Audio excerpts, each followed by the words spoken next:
Okay, so this is a quick introduction to the Renaissance, as I've mentioned already. When we talk about the Renaissance, we're mostly talking about Italy. We're focusing on Italy, although, there is a Renaissance in Northern Europe, and as we saw already with the Arnolfini portrait and the Annunciation triptych, the emphasis in Northern Europe tends to be on realism with respect to surface detail, which of course is aided by the fact that they have oil paint. And oil paint we don't have in Italy yet. We'll come down a little bit later. But when we talk about Italy and the Renaissance, we need to go back first of all to the medieval period. So the medieval period, the Middle Ages, is about the 5th century to about the 14th century. Okay, not through, but to the 14th, or I guess through the 14th century as well. About 400 to 1300 through the 1300s. Okay. And so there's a lot going on in the medieval period. There is the Byzantine Empire. We have Romanesque style. We have Gothic style. There's lots of different things happening in the Middle Ages. Okay, all right. So most medieval art, as I think I've mentioned before, is made for churches and depicts Christian stories. We didn't have really much secular medieval art that we looked at. I think most of the things that we looked at were religious pieces or churches, right? Now, we did look at the Alhambra, which is an Islamic piece, and we did look at the Pyxis of Almagira, which is also an Islamic piece, and those weren't religious pieces. But the majority of art created for Christian cultures in Europe during the medieval period was religious in nature, okay? When we get to the Renaissance, and let me just rewind here and tell you that once we hit the 1400s, aka the 15th century, which is when the Renaissance begins, it's not as if suddenly everything changes all at once. That's not how history works. That's not how development of humankind works, right? But when we get to the Renaissance in the 15th century, i.e. the 1400s, we have what we call a rebirth. A rebirth of what? A rebirth of Rome and Greece, specifically Rome, since we're dealing with Italy, and Rome's in Italy, right?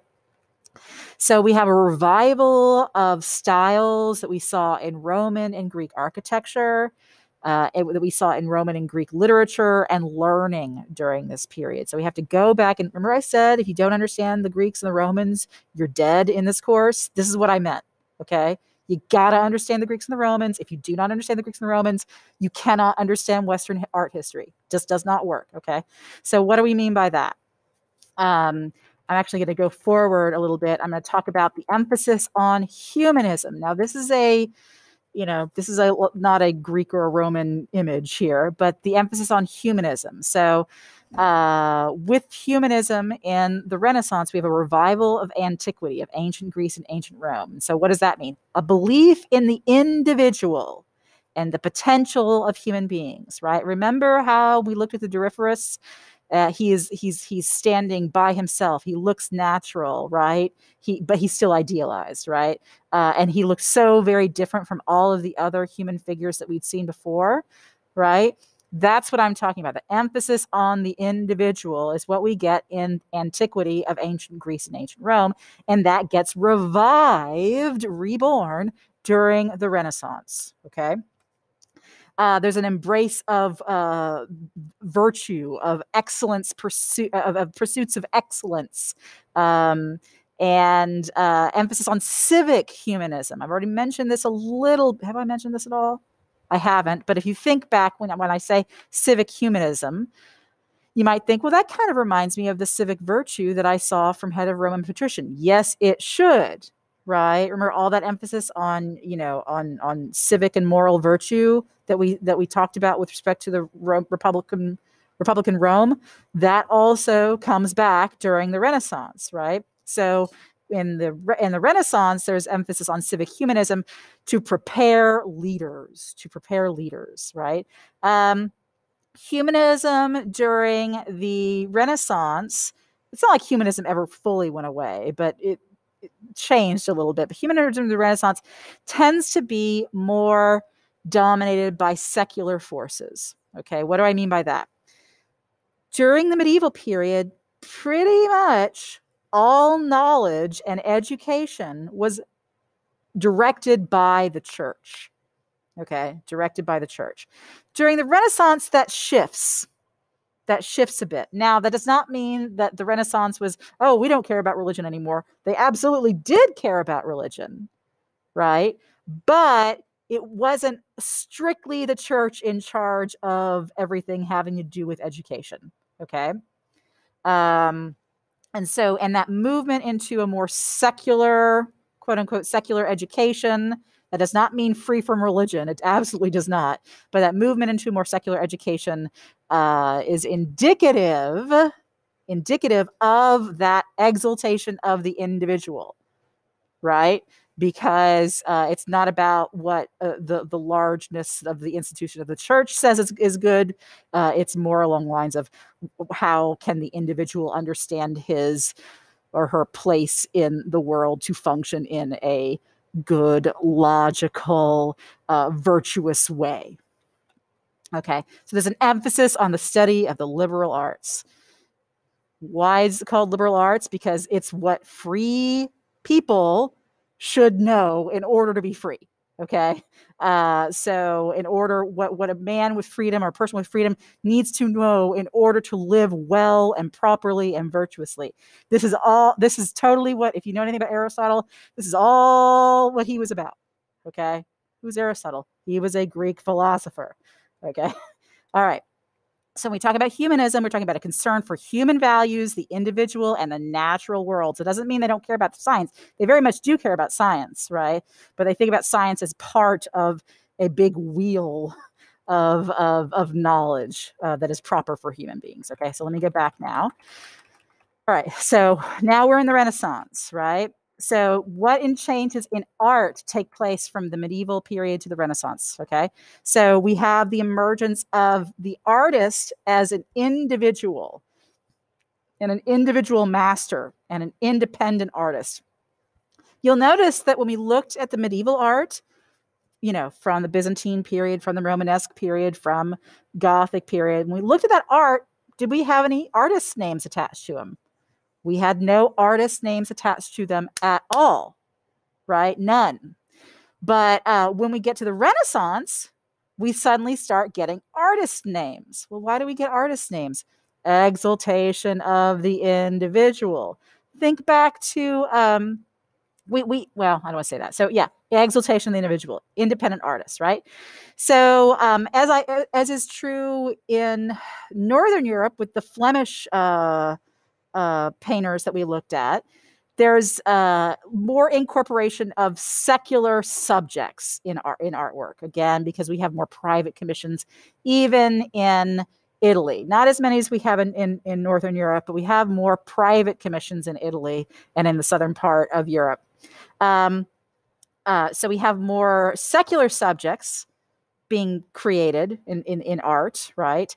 But also, in addition to secular subjects, we have bringing back of mythological subjects, so images from ancient Greek and ancient Roman mythology. Now, let me be very clear. I don't think anybody's thinking this. I hope you're not thinking this. But this does not mean that suddenly your 15th century Italian starts worshiping Zeus or Athena, or that's not what's happening. But because they're reading the literature of ancient Rome and ancient Greece, right, their imaginations start getting affected by that literature and by that writing. And so there's more interest in looking at that mythology and kind of admiring and seeing what those stories have to say. So there's kind of bringing back of mythological subjects. And then in addition, development of individual artistic styles and techniques. Prior to this point, most artwork was produced in workshops. Okay, so there was a workshop of, we talked about the workshop of Robert Campin, the guy whose workshop produced the Annunciation triptych. So workshop. So if you wanted a painting, you went to this one particular artist's workshop, and maybe he'd do it, or maybe somebody else would do it, but you knew what you were going to get, because all the artists tended to make work that looked similar. There was an understood way that paintings were painted, or understood way that sculpture was sculpted, right? During the medieval period. During the Renaissance, artists, because they're becoming kind of understood to be individual masters of their craft, begin to develop their own unique styles. Their own unique styles, okay? And, you know, again, that's part of why we have signed work during the Renaissance, right? So again, and then finally, there's a dedication to portraying the world as it actually appears to our eyes. And that's where the linear perspective, the long-awaited linear perspective, comes in, okay? How do you make something two-dimensional look really more realistically, rationally three-dimensional? So what the Renaissance artists are able to create, what they're able to create is rational looking space that appeals to reason, space that on a two-dimensional format, right? Space that when we look at it, we don't go, that doesn't make any sense. That's not how things look. Space that makes our reason, our rationality, our thinking mind, our intellectual mind go, yes, that is correct. Okay, that is how things look. All right, so we did this already. So again, I think I showed this to you in class. So medieval depictions of space, right? Things are just kind of on top of each other. Right? It doesn't look totally off. I mean, it does look totally off, right? But this is not how things look, right? Neither is this, right? They're trying, but this is like when you were in second grade or third grade or seventh grade, and you were trying to draw things closer to the viewer and farther away from the viewer. So you put the things that were farther away to the top of the piece of paper, and the things that were closer to the bottom, right? Which makes sense, but it didn't quite work. That's because you didn't have linear perspective, all right? So again, let's look at this progression. We have the 1300s, right? Not linear perspective. We have the 1400s, a little better. And then we've got the development of linear perspective. This is how things actually look. Okay, this is how things look to the eye. All right. All right, so I'm going to put this video also on this assignment. You don't have to watch it, but I really recommend that you do, because Masaccio's Holy Trinity is a gigantic deal in terms of how linear perspective works. It's a big, gigantic deal. I don't know why it's not. I mean, I understand why it's not in the 250, because they couldn't do everything. But really, there should just be an art history class about the Renaissance. But anyway, but I recommend that you watch it. This will help you understand it more deeply with a specific painting. But the terms that you will need to know are what are called orthogonals. These are these slanted lines that seem to be coming out of this one spot, which is what's called the vanishing point. Okay. I know that doesn't make sense, but guess what? Well, here's same thing. Vanishing point / horizon line. Okay. I still don't understand linear perspective, Miss Weber. I know you don't. That's why you're going to watch this video. Okay. That's why you're going to watch this video. And so I'm going to put this on the assignment. You have to watch this video. It's not that long, but he'll show you how it works. And guess what? You'll be able to draw in linear perspective after this, because it's very simple. Not that I'm going to ask you to, but I promise you it's super simple. And you'll go, oh, I didn't understand. It's a mathematical system. It's beautiful. And I'm not a math person, okay? But it's really amazing how this works, okay? So you'll watch this video, and that's all I have to say. Thank you very much. That's my introduction to the Renaissance.